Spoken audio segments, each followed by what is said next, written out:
په پېښور کې یو کس له خپلې مور سره څه وکړل او ولې یې ووژله. که غواړئ چې په اړه یې پوره پوه شئ نو ویډیو تر اخره وګورئ.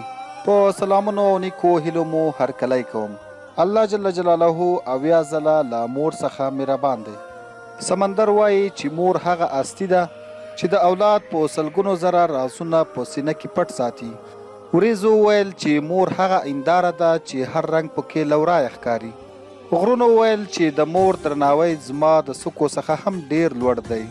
باران وویل چې مور یوه داسې هستي ده چې تل یې د مینې وړانګې په اولاد خورې وي. زمانې وویل چې د مور مینه زما د زغل څخه هم تیزه ده.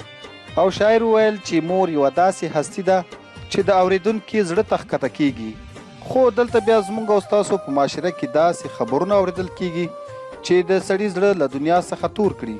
خو هغه دا چې د څو شپې مخکې د زلزلې څخه 15 دقیقې مخکې په پېښور ګلاباد سیمه کې چې په دلزاک روډ پرته ده هلته یو کس خپله مور وژله.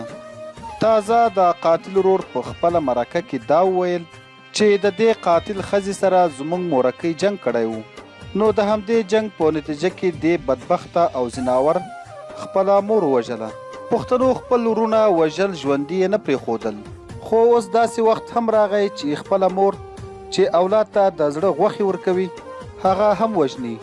دا هغه مور ده چې 9 میاشتې به یې په خپله خېټه کې ګرځولی وي او له پیدا کېدو وروسته به یې ورته خپل خوبونه حرام کړي وي.